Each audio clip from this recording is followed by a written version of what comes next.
Besoknya saya kabur dari rumah, bawa semuanya, koper segala. Nggak punya uang sama sekali waktu itu. Pas mama lagi sholat gitu ya, saya langsung tiduran di paha mama. Saya tiduran, saya minta maaf. Saya tuh setiap masuk kamar papa gitu ya, nggak tahu ngerasa, nggak tahu perasaan saya, nggak tahu apa. Seperti dikucilkan, karena Oke, aku mau nunjukin foto ke Mas Baim nih. Apa Kira-kira tuh? masih ingat nggak nih foto kapan? Yang mana? Nih, bentar. Ini foto jadul. Tada! Oh iya tahu lah itu, SMP itu. SMP Ini- Lab School itu ya. Oh ya? Oke, ini waktu SMP ya.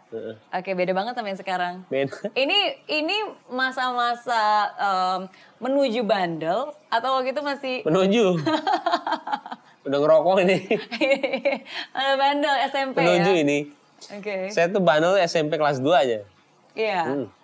Kenapa? Karena lingkungan? Lingkungan. Jadi tapi tidak menyalahi lingkungan dalam arti sebenarnya lingkungan juga pengalaman saya juga lebih luas karena namanya lingkungan ya, tidak pernah menyalahi saya itu. Malah saya bersyukurlah punya lingkungan seperti itu. Kenapa ya, pengalaman saya besar banget, cuman gimana caranya ya balik lagi sih, orang tua juga harus tahu sih sekolah mana harus dia masukin, bukan berarti itu sekolah jelek ya. Cuman memang lingkungan. Yang faktor itu yang paling berpengaruh adalah lingkungan. Yang benar kata Mbak Mary tadi ya, sebenarnya sifat kita itu 50% adalah 5 teman baik kita. Iya. Itu benar banget. Saya juga baca di buku seperti itu. Jadi tanpa kita sadar juga 5 orang terdekat kita adalah 50% kita. Jadi benar tuh ketika saya bergabung sama orang yang mungkin bisa bilang panasan, berantem mulu. Tapi ketika kita bergabung sama orang yang istilahnya kajian, pengen datang kajian terus. Dan misalkan kita sama keluarga, ya akhirnya ya begitu, cinta sama keluarga. Jadi kita nggak bentuk diri kita dari memang 5 terdekat teman kita. Nah itu sangat benar kok. Iya. Itu saya setujunya minta-minta. Itu kita nggak bisa milih siapa orang tua kita nggak bisa milih siapa saudara kita, tapi kita bisa pilih siapa teman kita. Betul banget itu. Saya setuju. Dan itu harus kita pilih baik-baik. Betul Karena itu banget. sangat berpengaruh. Berpengaruh banget. Iya. Banget. Umur 21 tahun pernah kabur dari rumah? Iya benar. Kenapa? Gara-gara masalah mobil doang katanya? Sama papa waktu itu. Masalah papa. Jadi wah itu kalau sama papa. Saya tuh setiap masuk kamar papa gitu ya, nggak tahu ngerasa, nggak tahu perasaan saya, nggak tahu apa. Seperti dikucilkan, karena lulus enggak, tapi bandel banget. Masa depan nggak tahu mau kemana, nilai juga biasa aja. Jelek sih. Tadi mau pembelaan. Bohong lagi nanti. Orang nanti ngecek. Sejelek apa maksudnya? Lumayan lah. Oh iya. Pandel banget pokoknya. Pandel lah banget. Tapi lulus dong SMA. Lulus lah, Ya. lulus. 10 tahun gak lulus tapi sempat masuk. Untung Bapak ketua POMG jadi naikin. Ampun deh. Cerita tuh banyak banget lah. SMA tuh seru banget. Tapi balik lagi pas waktu itu emang jauh dari papa tuh gara-gara mungkin egoinya kita kali ya. Ke orang-orang jam 10 boleh keluar, gue gak boleh sih. Akhirnya kabur. Habis itu terus-terusan akhirnya malah kayak kok gue gini sih di keluarga gue. Sampai pernah juga bilang mendingan gue di keluarga miskin gitu ya. Sayang sama gue daripada kayak begini, gue bilang. Kesel lah waktu itu, kesel banget.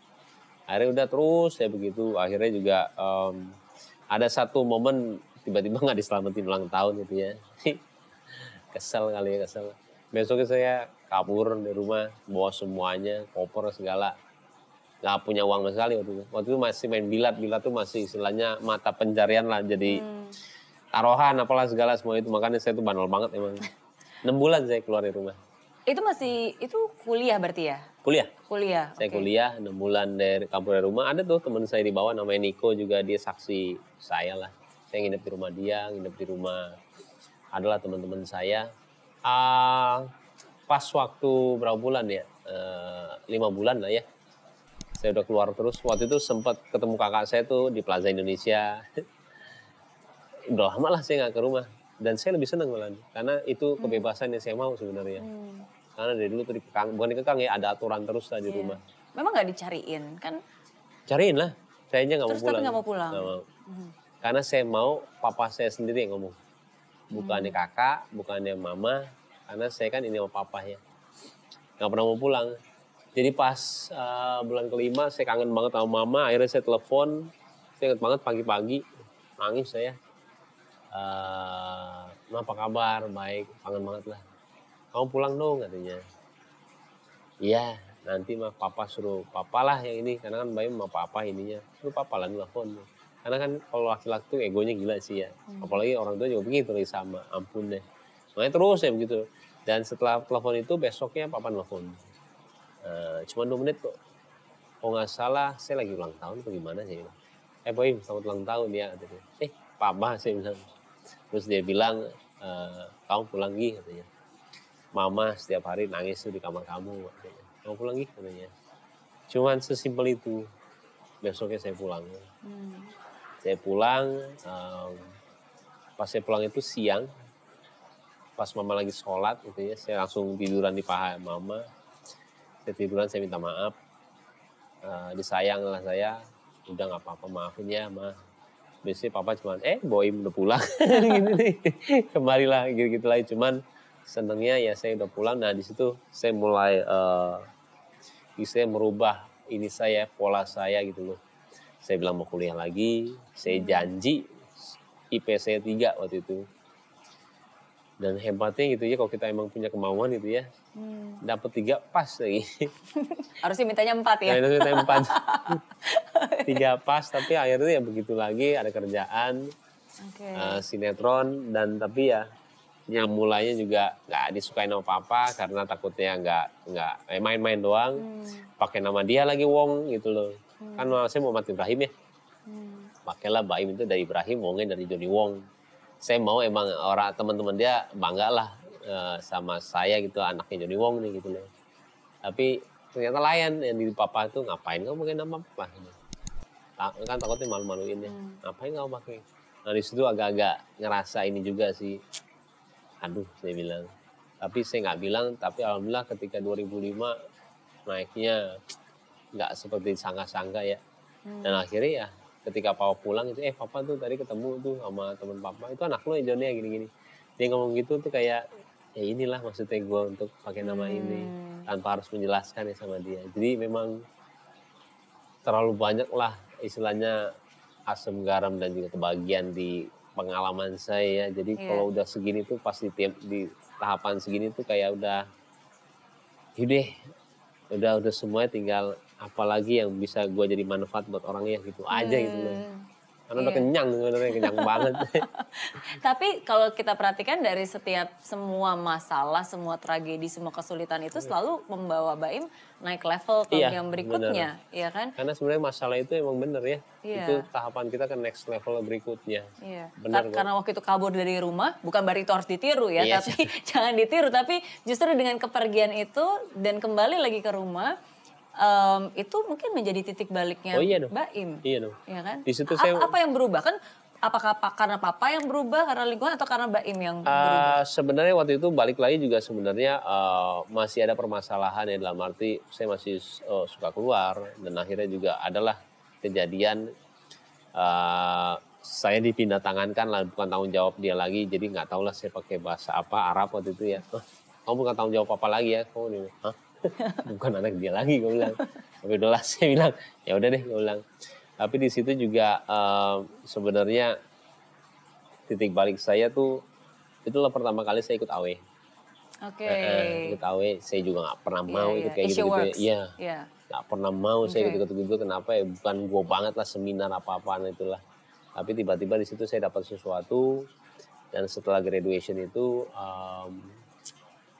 papa datang, dan akhirnya pertama kali juga saya peluk tuh papa, minta maaf. Dan di situ ada tujuan-tujuan kita ya yang kita tulis. Saya ingat banget ada sholat 5 waktu, ada fitness, dan juga ada mencari pekerjaan ya. Saya menjadi sukses saya bilang. Dan itu selalu saya tuju tuh. Jadi kalau udah ditulis di situ, langsung bawahannya tuh apa yang mau dilakuin tuh ya. Mau casting, mau apa, mau ini itu semua. Harus ada action plan-nya dong, action bukan plan-nya di bawah banyak doang, banget tuh. Betul. Cukur rambut, ini semua itu action plan-nya. Foto lagi, habis itu casting ini terus aja. Nah di situ tuh mulai yang namanya perjuangan lah istilahnya. Perjuangan yang ini loh, itu sulit banget. Itu karena itu fase itu tuh di saat saya udah yang tadi saya bilang tuh 21. Saya syuting, saya berhenti. Nah fase di tengah-tengah itu. Dan kita bilangnya di OI ya tujuan itu. Di OI-nya saya waktu itu mau syuting lagi. Apa yang harus dilakuin ke bawahnya. Akhirnya udah tuh berjuang selama 6 bulan ditolakin terus. Dan akhirnya tadi saya cerita akhirnya masuk. Tapi kadang memang harus dipaksa dulu sih. Iya ya bener, kan harus bener. jadi bisa ya jadi terbiasa. Dan harus yakin gak tahu kenapa. Kalau saya tuh gak tahu ya punya sifat tuh saya gak tahu kenapa. Kenapa ya gue punya keyakinan tuh kadang-kadang melebihi orang lain gitu loh. Yang kadang-kadang orang lain tuh bisa istilahnya jangan udahlah lu udah cukup gitu loh. Tapi nggak tahu tingkat keyakinan saya untuk berhasil tuh sangat tinggi banget ya gitu loh. Dalam di atas rata-rata manusia biasa. Iya, terkadang saya tuh juga suka bingung ini benar ini positif atau negatif ya saya bilangin karena takutnya emang jebol ya tiba-tiba ya dengan resiko yang kita ambil gitu ya. Buat lagi restoran, buat lagi. Cuman saya selalu ada keyakinan tuh kayak gini loh. Waktu saya nggak punya rumah pun saya udah ngebayangin rumah saya kayak gimana. Ada kolam renangnya, ada ininya, saya udah ngebayangin semua di kepala saya. Walaupun saya tidak punya uang ke situ ya. Tapi selalu saya ada bayangan. Makanya kadang-kadang selalu saya baca buku itu. Punya cita-cita istilahnya setinggi-tingginya. Digambarkan juga. Dan memang itu benar gitu loh. Betul. Apa yang kita ini walaupun sekarang saya belum ada kolam renang yang sekarang gitu ya. Ternyata saya nyari rumah ini saya selalu ingin harus ada kolam renang. Karena itu adalah mimpinya saya. Gitu loh kadang-kadang. Saya punya keyakinan yang terkadang saya juga belum punya uang ke arah situ, tapi saya akan ke arah sana apapun caranya gitu loh. Betul. Iya.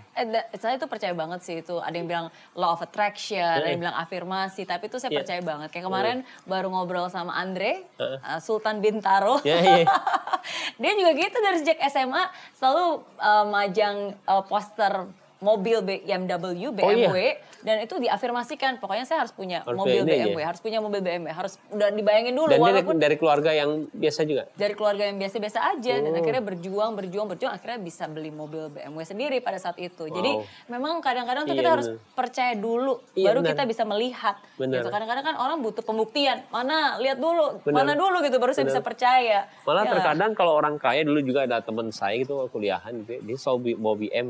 Kita belum bawa mobil itu ya. Tapi ada satu kata-kata dia sering saya ingat. Kalau gue nanti kerja, gue cukup jadi manajer kok. Istilahnya kerja gaji 2 juta udah cukup buat gue. Malah kadang-kadang kalau orang punya cita-cita seperti itu, dia akan mendapat di bawahnya. Iya. Dan sampai sekarang juga saya ketemu orangnya juga, gila ya, benar loh gitu loh. Pemikiran kita itu adalah apa yang kita capai gitu loh. Jadi jangan pernah istilahnya pikiran, udah gue cukup segini aja. Akan dapatnya memang segitu atau di bawahnya. Itu bahayanya pikiran sih ya. Benar-benar apa yang kita di pikiran kita itu yang terjadi sih. Itu saya percaya banget. Betul. Jadi hati-hati dengan pikiran. Karena itu bisa membawa malapetaka atau bahkan membawa rezeki untuk kita. Betul banget. Jadi itu selalu saya sebutin karena saya setakut itu sama akhirat sih sebenarnya.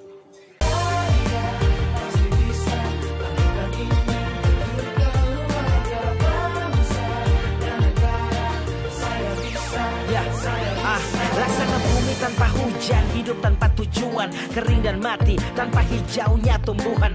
Demikian kalau mimpi tak kunjung terjadi,